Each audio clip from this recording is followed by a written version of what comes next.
Aujourd'hui, vous allez découvrir comment ChatGPT peut vous aider dans votre métier de développeur web. Bonjour, comment puis-je t'aider aujourd'hui? Tu vas m'aider à faire un site web. Fais-moi des menus ou des pages de connexion et d'inscription en HTML et CSS. Très bien, voici le code HTML pour un menu.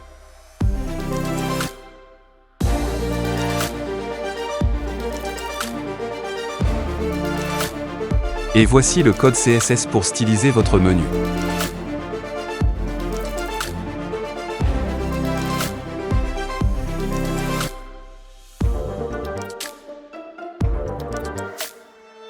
Pour lier vos deux codes, utilisez la balise link.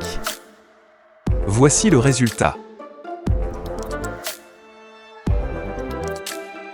Très bien, maintenant fais-moi des formulaires d'espace membre en PHP. Voici le code pour un formulaire d'inscription en PHP.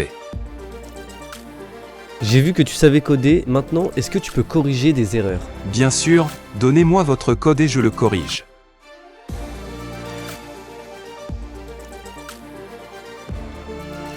J'ai repéré quelques erreurs.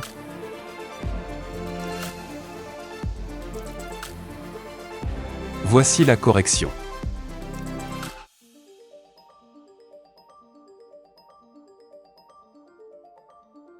Très bien, maintenant pourrais-tu me faire une fonction en JavaScript qui contrôle un mot de passe avec 8 caractères, une majuscule et un caractère spécial? Oui, voici une fonction qui vérifie si un mot de passe respecte les critères spécifiés. Vous pouvez aussi l'utiliser de cette façon. Super, maintenant fais-moi un mini-jeu ping-pong en JavaScript. Voici un exemple de jeu ping-pong en JavaScript.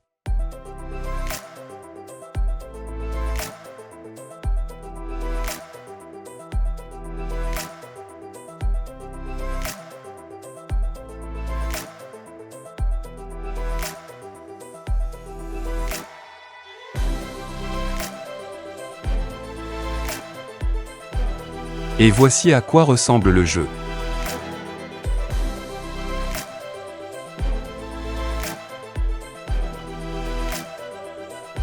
Très bien, maintenant saurais-tu analyser un code pour me dire à quoi il sert? Évidemment, envoie-moi ton code et je te dirai quelle est son utilité.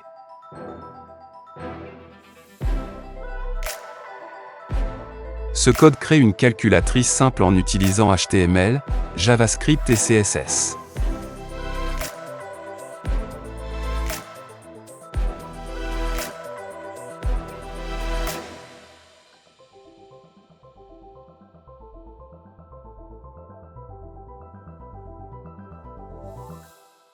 Super, maintenant donne-moi des conseils pour faire un menu animé pour mon site web. Il y a plusieurs langages que vous pouvez utiliser pour créer un menu animé pour votre site web, tels que HTML, pour structurer le contenu de votre menu, CSS, pour donner une apparence esthétique à votre menu, JavaScript pour animer votre menu et ajouter des fonctionnalités interactives. Il est recommandé d'utiliser ces trois langages en combinaison pour créer un menu animé complet et fonctionnel pour votre site web. Vous pouvez également utiliser des bibliothèques ou des frameworks tels que jQuery ou Animate.js pour faciliter la création d'animations.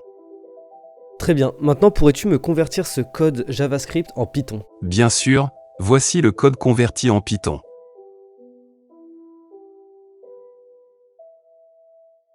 Ok, tu connais pas mal de trucs, mais connais-tu les expressions régulières? Oui, je pense que je sais plus de choses que toi. Que souhaites-tu? Ah, pourrais-tu me faire une expression régulière pour les adresses Gmail de plus de 10 caractères? Voici une expression régulière qui correspond à ce que vous demandez.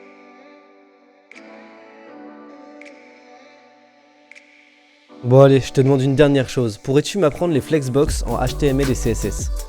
Bien sûr, les flexbox sont utilisés pour créer des dispositions flexibles dans HTML et CSS. Voici quelques éléments clés à comprendre pour utiliser les flexbox. Pour utiliser les flexbox, vous devez définir un élément parent comme un conteneur flex en utilisant la propriété CSS display flex ou display inline flex. Les éléments enfants de ce conteneur seront automatiquement des éléments flex. Vous pouvez ensuite utiliser des propriétés CSS pour les aligner et les distribuer à l'intérieur du conteneur. La propriété justifie content permet de définir comment les éléments flex sont alignés au horizontalement dans le conteneur flex. Par exemple, justifie content, center alignera les éléments au centre du conteneur. La propriété align item permet de définir comment les éléments flex sont alignés verticalement dans le conteneur flex. Par exemple, align item, center alignera les éléments au centre du conteneur. La propriété flex aura permet de définir si les éléments flex doivent s'enrouler sur plusieurs lignes s'il n'y a pas assez d'espace dans le conteneur. Il y a beaucoup d'autres propriétés et options disponibles pour les flexbox, mais cela devrait vous donner une idée de base de comment ils fonctionnent. Il est fortement recommandé de consulter des ressources pour une meilleure compréhension. Merci d'avoir regardé.